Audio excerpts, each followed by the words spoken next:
Don't forget why you got into business in the first place.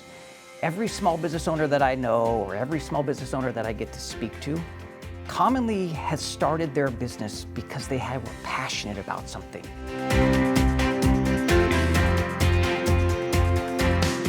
How do small businesses know when to plan for growth or when it's time to double down on their core product? What factors should they be thinking about as they continue to shape their dreams? To answer these questions and more are ADP's Matt Farwell and Aaron Stark. Thank you both for being here. Thanks for having us. It's great to be here. It's a pleasure. Matt, as someone who has run a family-owned business, how can small businesses balance growing their businesses while optimizing operations? You know, when I was running the small business that I was involved in was really a construction company.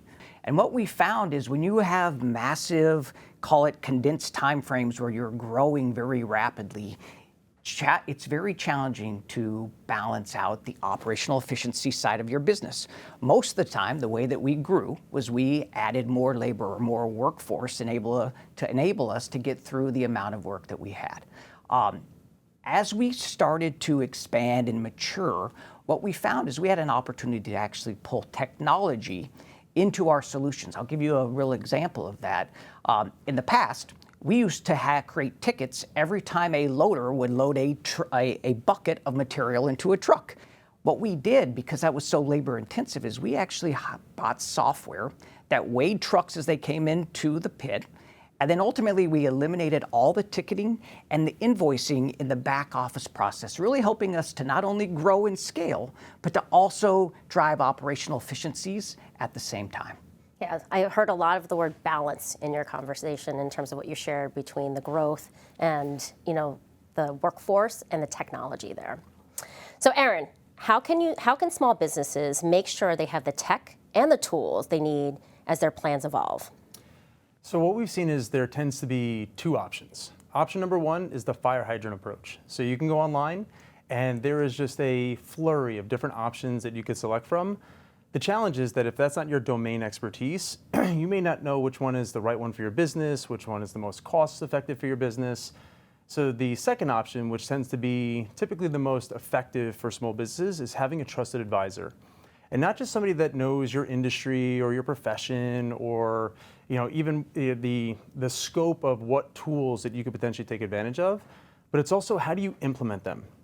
And then how do you get the most out of them? Like how do you make sure that you're utilizing them to maximize whether it's your inputs or your outputs for your business, to whether it's driving margin, driving the best experience for your employees, having an advisor that can point you in the right direction and then handhold you through that process, we've seen to be one of the best options that you could select from. So ADP recently collected advice from about 18,000 small businesses, and one huge theme was around data and understanding how to measure success. So Matt, how can a small business decide what success looks like to them and then track it? Well, just like we heard from those 18,000 small businesses, success is really measured through the eye of the beholder. If you're a brand new startup, success may look like fulfilling your first big order. If you're a generational family business, success may look like how many generations have we handed the business down to. If you're a franchisee, success may look like how many new locations did you add? Or if you're a mature small business, it may look like how many new markets have you entered into? It's really hard to put a single stat or a key performance indicator on what success really looks like because it varies so much by business maturity and industry. But the stat that I would tell you sticks out the most to me is improvement. If I was judging the performance or the progress that my small business was making, I'd want to make sure that we were moving in the right direction.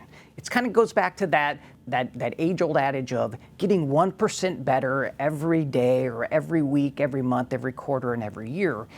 I don't know if you know, Matt, but I'm actually the daughter of a small business owner. So when you talk about measures of success, my father actually started his small business in the medical field.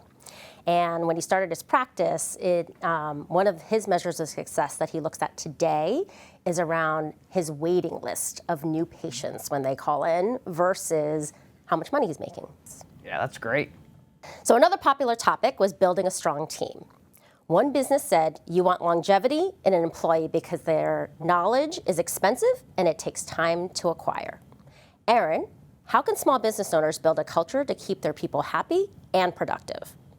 I actually thought maybe the best voice to hear from are the employees themselves. And ADP recently did a sentiment survey from employees of organizations of all shapes and sizes. And 80% of them said that if you provide me with some level of benefits, whether it's comprehensive benefits, a 401k plan, any type of employee assistance program, or even a perks program, I feel valued in the organization that I work for today. And anytime that I feel valued within the organization that I work for, I tend to stay a little bit longer. And if I'm happy, I tend to do my job just a little bit better, and that ends up yielding better productivity for the organization that you work for. And in the spirit of all the technology conversations that we're having, there are different tools and partners out there, because sometimes benefits may seem like it comes with a hefty price tag. But there's actually ways that you can implement programs within your business where you could take advantage of certain tools that will enable you to provide those benefits without necessarily the extreme cost that I think historically most people have the impression that they have. And culture is really important for an organization, so that all of those benefits build on the culture of that organization. That's exactly right. Small businesses can range from family businesses passed down multiple generations to rapidly growing startups. From both of you, what's your advice for wherever they are in their journey? Regardless of where you're at in your journey, don't go at it alone. Even if you think that you've reached this apex of success, there's probably somebody out there that's doing it better, or there might be somebody out there that's doing a little bit different. So whether it's having the advisor that I mentioned before, having a mentor, and ultimately focus on what you do best and finding partners that can help you do the rest. Yeah, I love that answer. What I would say is don't forget why you got into business in the first place. Every small business owner that I know, or every small business owner that I get to speak to, commonly has started their business because they were passionate about something. They loved cooking, so they opened a pizzeria, or they loved baking, so they opened a bakery. They loved being outside, so they started a landscaping business. And what happens over time is they get caught up in the actual running of the business, and they lose sight of what's the reason that it started, that passion. And what happens when in that instance is they just lose their way just a little bit, and they get caught up in the business itself. They get caught up in the numbers, and they don't have that same burning sensation in their gut when they wake up in the morning to go out and do what they're passionate about. So I'd say make sure you remember why you started and keep that passion alive. I think it's, again, keep the passion, and it's all about grit and wisdom. So thank you, Matt and Aaron, for joining us today. For more information, go to adp.com/smallbusiness.